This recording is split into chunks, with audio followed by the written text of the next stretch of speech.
Press the bell icon on the YouTube app and never miss another update. हाय दोस्तों, आज मैं जिस topic पे बात करने वाला हूँ ना वो है अच्छा या बुरा। नाम बड़ा सिंपल सा लगता है ना, अच्छा या बुरा। देखिए हम सब, अभी आप अगर मेरी वीडियो देख रहे हैं तो आप कोई छोटे बच्चे तो होंगे नहीं, है ना। नॉर्मली आप पिता होंगे या बड़े भाई होंगे, ऐसे ऐसे कुछ होंगे। तो हम सब अपने जो छोटे हैं उनको बोलते हैं कि यार अच्छे काम करने चाहिए, बुरे काम नहीं करने चाहिए। हम ऐसी बातें करते हैं। अब वो अलग बात है हम खुद से कर रहे हो नहीं कर रहे हो, मैं वो नहीं जानता हूँ। लेकिन आप लोगों को ऐसा बोलते होगे कि भाई ऐसा बुरा काम मत करो, अच्छा काम करो। अच्छा काम मतलब जिससे लोगों का फ़ायदा हो, बुरा काम मतलब जिससे लोगों को नुकसान हो, ऐसे काम नहीं करने चाहिए।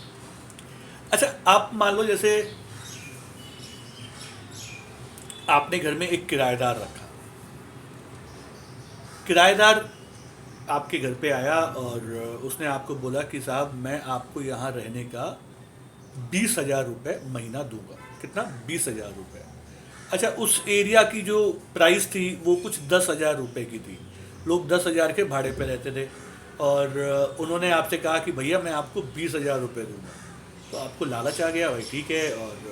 और उसने बोला क्योंकि मैं सिंगल हूँ ना, मैं अकेला रहता हूँ, इसलिए मैं आपको देता हूँ। क्योंकि सिंगल आदमी को यार आजकल कोई घर देता ही नहीं है। सब बोलते हैं शादीशुदा रहोगे तो ही मिलेगा, सिंगल को नहीं देंगे। तो आपने बोला ठीक है यार, लालच आ गया आपको, भाई ठीक है, आपने उसको घर दे दिया क्योंकि आपको कुछ पैसे मिल रहे थे, लालच है ना। तो आपने उसे घर दे दिया। आपने कुछ दिनों के बाद देखा कि यार बंदा थोड़ा लेट आता है, पता नहीं क्या कर रहा है। आपको थोड़ा उस पर शक हुआ। आपने उससे एक बार पूछा कि भाई क्या काम करते हो, तो उसने आपको बताया कि भाई मैं किसी फलाना कंपनी में सेल्स मैनेजर हूँ, जो भी है। ठीक है, आप मान गए। एक दिन आपको मालूम पड़ता है कि ये बंदा टेररिस्ट है। ये बंदा टेररिस्ट है, आपको अब मालूम पड़ गया। ठीक है, अब आपको क्या करना चाहिए? उस बंदे को निकाल देना चाहिए या उस बंदे को रख देना चाहिए? अच्छा या बुरा? अब आपके दिल में आएगा भाई टेररिस्ट है तो यार इंसान नहीं है क्या? उसके होगा टेररिस्ट, अब तो नहीं है। या बंदा बोल रहा है कि मैं ऐसे कुछ काम नहीं करता, तो ठीक है ना यार, जाने दो ना। बंदा सामने से बोल रहा है कि मैं ऐसा कुछ नहीं कर रहा हूँ, तो छोड़ देते हैं उसको। और यार पैसा भी तो दे रहा है, 20,000 दे रहा है ना। कौन देता है? आजकल तो सब 10,000 ही देते हैं, तो ये बंदा 20,000 दे रहा है तो रहने देते हैं। उसके बाद आपको मालूम पड़ा कि बाजू वाले इलाके में बॉम्ब ब्लास्ट हुआ है, बहुत सारे लोग मर गए, लेकिन उसने आपको 20,000 रुपये दे दिए। और आपको ये पता भी चल गया कि भाई उसी बंदे ने बॉम्ब ब्लास्ट करवाया है, लेकिन आपने क्योंकि उससे पैसे लिए हैं आप चुप बैठे। तो भाई आप जो काम कर रहे हो ना, आप गलत काम कर रहे हो। जब वो आपके घर पे आया था, आपको नहीं पता था कि वो क्या करता है, आपने उसकी मदद की। हालांकि उसमें आपका स्वार्थ भी था, वो जायज़ था, वो ठीक था। लेकिन जिस दिन आपको मालूम पड़ गया कि वो बंदा टेररिस्ट है, यहाँ पे बॉम्ब ब्लास्ट करने के लिए आया है, उसके बाद भी आपने उसको अपने घर में रहने दिया सिर्फ थोड़े से पैसे के लिए। अब आप गलत हो, आप भी जेल जाओगे, आपको भी सजा होगी। आप उतने ही भागीदार हो जितना वो है, क्योंकि अगर आप उसको रहने की जगह नहीं देते तो भैया वो ये बॉम्ब ब्लास्ट नहीं कर पाते। तो आज अगर आपके एरिया में लोग मरे हैं, वो आपकी वजह से मरे हैं। आप ये मत बोलो मैंने थोड़ी ना किया, मैं तो बहुत भोला भाला शरीफ आदमी हूँ। भैया रहने दो, आप कोई भोले भाले नहीं, ठीक है। अब आप बोलोगे मैं ये क्यों बता रहा हूँ आपको, ये अच्छा बुरा, ये कहानी मैंने आपसे क्यों कही? कहानी मैंने इसलिए कही कि देखिए स्टॉक मार्केट में कभी कभी ऐसा होता है कि आप कोई स्टॉक खरीदने जाते हैं, कोई स्टॉक खरीद लेते हैं, उसके प्राइस गिरने लगते हैं। स्टॉक के प्राइस गिरने लगे, जब बहुत गिर गए तो आप सोचते हो यार थोड़ा और ख़रीद लेता हूँ। या कोई आपने नहीं खरीदे थे लेकिन आपने देखा कि प्राइस बहुत गिर गए, तो आपने सोचा यार चलो थोड़ा और ख़रीद लेते हैं, इसको यहाँ पे सस्ते दाम में मिल रहा है, ख़रीद लेते हैं। खरीदने में कोई बुराई नहीं है भाई, सब यही करते हैं ना। कोई थोड़ा गिरने पे खरीदता है, कोई ज़्यादा खरीदने पे गिरने पे गिरता है, हम भी खरीद रहे हैं, इसमें क्या है। मेरा लालच है उसके अंदर कि भाई मुझे इसमें अच्छे रिटर्न्स मिल जाएंगे, तो लालच के साथ मैं वो खरीद रहा हूँ, सही बात है, कोई प्रॉब्लम नहीं है। लेकिन जब आपको ये पता है कि उस कंपनी ने घोटाले किए,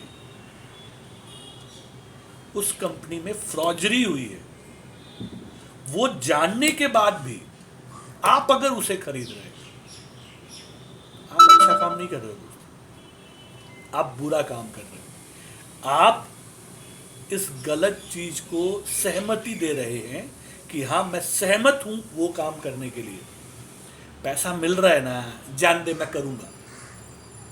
तो भैया आपको सजा जरूर मिलनी चाहिए, आपको सजा मिलनी चाहिए। जैसे मैं एग्जांपल देता हूं, अब एग्जांपल भी सुन लो। अभी से कुछ समय पहले यस बैंक के अंदर घोटाला हुआ। यस बैंक कुछ 200-300 रुपए के रेट पे चल रहा था, 250 आ गया। मेरे दोस्तों ने मुझसे पूछा कि भाई क्या करें, खरीदें? मैंने उनसे कहा मत खरीदो, घोटाला हुआ है भाई, वहां पे चीटिंग हुई है। चीटिंग यार, जो इंसान बाजू वाले के साथ चीटिंग कर सकता है वो तुम्हारे साथ नहीं कर सकता। तुम्हारे ऊपर कुछ फूल और माला अलग से लगे हुए हैं, तुम क्या पैदाइशी मतलब ऐसे आए थे कि तुम्हारे साथ कोई चीटिंग नहीं कर सकता? अरे कमीना आदमी सबके साथ हर चीज़ कर सकता है, ठीक है।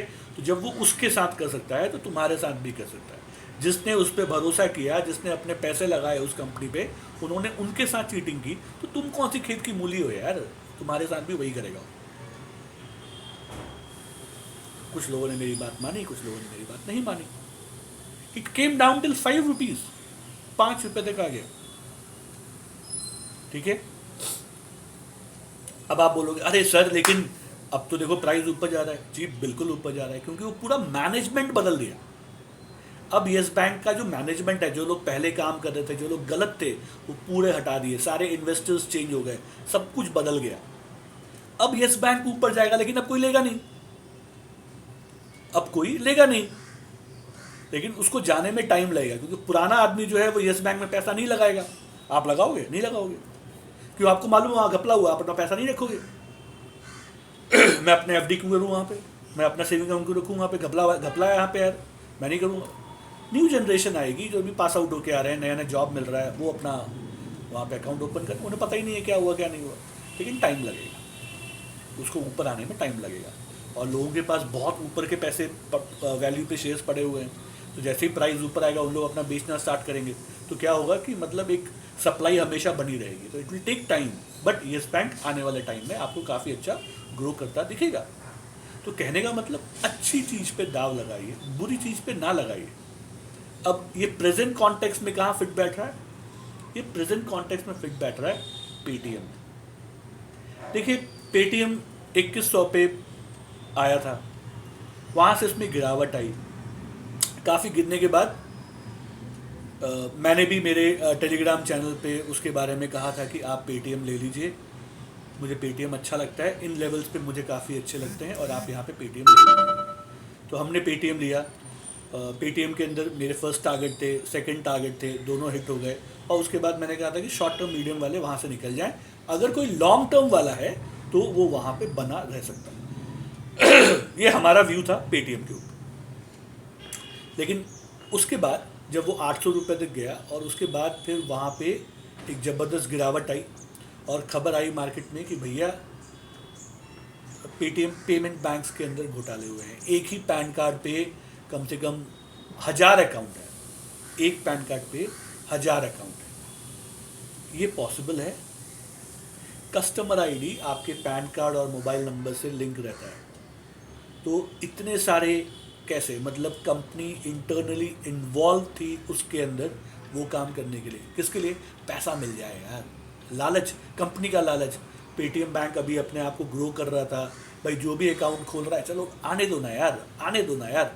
उसके ऊपर आरबीआई ने बहुत बार पेनल्टी इम्पोज की, बहुत बार पेनल्टी इम्पोज की, और उन्होंने वो पेनल्टी पे करके वहाँ पे बोल के कि भाई हाँ सब ठीक है, सब ठीक है, हम ठीक कर देंगे। ये कुछ किया नहीं। आप टेररिस्ट को बोलोगे भाई छोड़ दे यार, रहने दे, तो वो क्या बोलेगा, हाँ अब मैं आपसे कुछ नहीं करूँगा, और आपने मान लिया, उसने फिर वही काम किया। इसलिए इस बार आरबीआई थोड़ा सा स्ट्रिक्ट है, वो बोल रहा है भाई हम इसके बारे में सुनने वाले बिल्कुल नहीं। तो अभी उनका डेट थोड़ा बढ़ा दिया है, 15 मार्च कर दिया है। 15 मार्च तक मतलब लोगों को जो भी पैसे वैसे हैं या कुछ आने वाले हैं तो वो अपना देखना पड़ेगा। कुछ लोग के सैलरी अकाउंट्स थे तो वो थोड़ा इशू था, तो इसलिए आरबीआई ने थोड़ा सा बढ़ा दिया उसको। तो गलत जगह पे आपको पैसे निवेश नहीं करना, गलत आदमी पे पैसे मत लगाओ यार, प्लीज़ मैं आपसे ये निवेदन करता हूँ, गलत जगह पे पैसे नहीं लगाएं। अगर आप गलत जगह पे पैसे लगाएंगे, गलत आदमी को पैसे देंगे, आपके साथ गलत ही होगा। क्षणिक भर के पैसे के लिए आने वाले टाइम में अपने हाथ को बर्न ना करें, ठीक है। ये एक सीख दे रहा हूँ आपको, अच्छा बुरा कोई बात नहीं, कंपनी में नुकसान है ना यार, कोई बात नहीं, नुकसान होता है, कोई भी कंपनी है यार, उसमें प्रॉफिट लॉस होगा। एक कंपनी लॉस में जा रही है, आप ऐसी कंपनी ले जो लॉस में गई है, मैं आपको बिल्कुल कुछ नहीं बोलूँगा। आपने अपना एनालिसिस किया है, आपने कुछ भी की है, ठीक है, वो कंपनी लॉस में गई है, चलेगा चलेगा, ठीक है, लेकिन ये काम फ्रॉडरी, धोखाधड़ी, ये वाला काम नहीं है, बिल्कुल। इन सब चीज़ों से दूर रहिए। पर्सनल लाइफ के अंदर अच्छे रहिए, अच्छे लोगों के साथ उठना बैठना कीजिए। यकीन मानिए आप, आपके परिवार की ज़िंदगी बहुत अच्छी रहेगी, ठीक है। तो बस आज के लिए इतना ही, फिर आप लोगों से बहुत जल्द मुलाकात होगी। तब तक के लिए सीखते रहिए, कमाते रहिए, खुश रहिए।